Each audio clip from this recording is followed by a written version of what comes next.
Good morning प्यारे बच्चों। आज हम क्लास 7th की वर्कशीट करने जा रहे हैं। हिंदी दिनांक 7 जुलाई। आपको एक गद्यांश दिया गया है। इस गद्यांश को आपने पढ़ना है और इसके बाद इन प्रश्नों के उत्तर आपको लिखने हैं। चलिए गद्यांश पढ़ लेते हैं। मित्र को पथ प्रदर्शक माना जाता है। पथ प्रदर्शक मतलब जो हमें रास्ता दिखाता है। हमारे जीवन की उन्नति तथा अवनति बहुत कुछ मित्र के चुनाव पर निर्भर करती है। हम जीवन में विकासशील होंगे या नीचे की तरफ जाएंगे, ये हमारे एक मित्र होने पर भी निर्भर करता है कि हमारा मित्र कैसा है। अतः मित्र का चुनाव करते समय हमें विशेष सावधानी से काम लेना चाहिए। ऐसे लोगों का साथ करना हमारे लिए लाभकारी नहीं जो हमसे अधिक दृढ़ संकल्प के हैं। दृढ़ संकल्प के हैं मतलब कि अपनी बात पर अड़ जाते हैं कि जो उन्होंने कहा वही सही है। ऐसे मित्र की हर बात हमें माननी पड़ती है। इससे हमारे चरित्र का स्वतंत्र विकास नहीं हो सकता। अगर हमें उसकी ही सारी बात माननी पड़ेगी तो क्या होगा कि हमारे जो मन की बातें हैं वो हमारे मन में ही रह जाएंगी और हमारा स्वतंत्र विकास नहीं हो पाएगा। ऐसे लोगों का साथ भी उचित नहीं जो हमारी ही बात को ऊपर रखें। एक तरफ तो ऐसा मित्र भी ठीक नहीं है जो अपनी बात ऊपर रखे, दूसरी तरफ ऐसा भी मित्र ठीक नहीं कि जो आप कह रहे हो उसी में हमेशा हामे हामे लाता रहे। ऐसा हो मित्र ऐसा हो जिस पर हम पूरा विश्वास कर सकें। वह भाई बहन के समान सहायक और हमारे प्रति सहानुभूति दिखाने वाला हो, मतलब वो हमारी भावनाओं को समझता हो। जो गुण हम में नहीं वह हमारे मित्र में होने चाहिए। जैसे अगर किसी चीज़ की हमारे अंदर कमी है तो हमारा मित्र ऐसा होना चाहिए जो हमारे अंदर उस गुण को ला सके। जिसके अंदर हमें गुण दिखाई दे रहा है कोई, हमारा मित्र ऐसा होना चाहिए कि भाई ये मित्र जो है मुझे सही राह दिखा सकेगा। गंभीर प्रकृति वाले मनुष्य को विनोदी पुरुष का संग रखना चाहिए। जैसे कुछ लोग होते हैं ना, जैसे सीरियस रहते हैं बिल्कुल, तो ऐसे लोगों को, जो थोड़े हंसने बोलने वाले पुरुष होते हैं, व्यक्ति होते हैं, उनका साथ रखना चाहिए। और निर्बल को बलवान का, ताकि जब ज़रूरत हो तो उस व्यक्ति से आपको मदद मिल सके और आप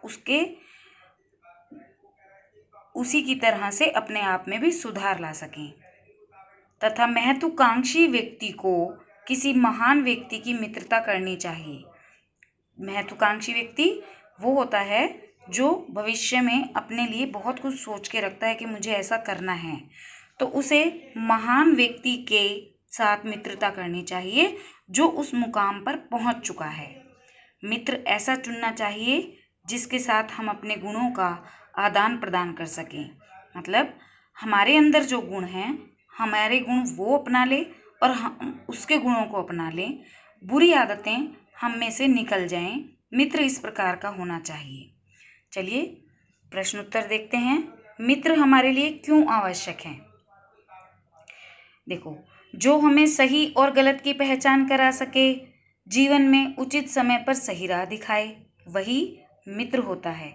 और ऐसे मित्र के द्वारा ही हम उन्नति और अवनति की राह पकड़ते हैं। तो हमें ऐसे मित्र का चुनाव करना है जो हमें सही राह दिखा सके।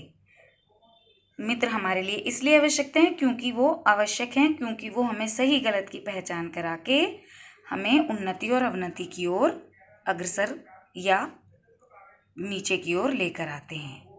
कैसे मित्रों का साथ हमारे लिए लाभकारी नहीं है? कैसे मित्र हमारे लिए नहीं होने चाहिए? मित्र हमारे लिए लाभकारी नहीं है जो मित्र दृढ़ संकल्प वाले हों। देखिए यहाँ पर आया हुआ था, दृढ़ संकल्प के होते हैं ऐसे मित्र नहीं होने चाहिए और ऐसे भी मित्र नहीं होने चाहिए जो हमारी बात ऊपर रख देते हों। तो ऐसे मित्र नहीं होने चाहिए हमारे। अविश्वसनीय मित्र भी नहीं होने चाहिए हमारे। मित्र कैसे होने चाहिए? जो हम पर विश्वास कर सकें, हम उन पर विश्वास कर सकें, हमारे भाई बहन की तरह ही हमारे सहायक हों और हमारे प्रति सहानुभूति रखते हों। अब आपको यहाँ पर अपने मित्र के बारे में लिखना है। आपके मित्र की 5 विशेषताएं आपको यहाँ लिखनी हैं, वो आप अपने आप लिखिएगा।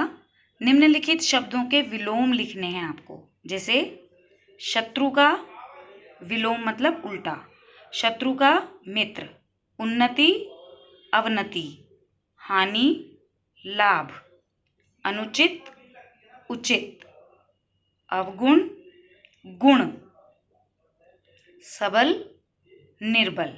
ये सभी आपको इस इस गद्यांश में भी दिए गए हैं। आपको इन्हीं में से ढूंढकर इनके अर्थ लिखने, विलोम अर्थ लिखने हैं। ठीक है बेटा, यहाँ आपको मित्र के ऊपर 5 लाइनें स्वयं लिखनी हैं और आप ये चित्र भी बना सकते हैं और 5 लाइनें आपको अपने मित्र की विशेषताएं बताते हुए लिखनी हैं। थैंक यू बेटा।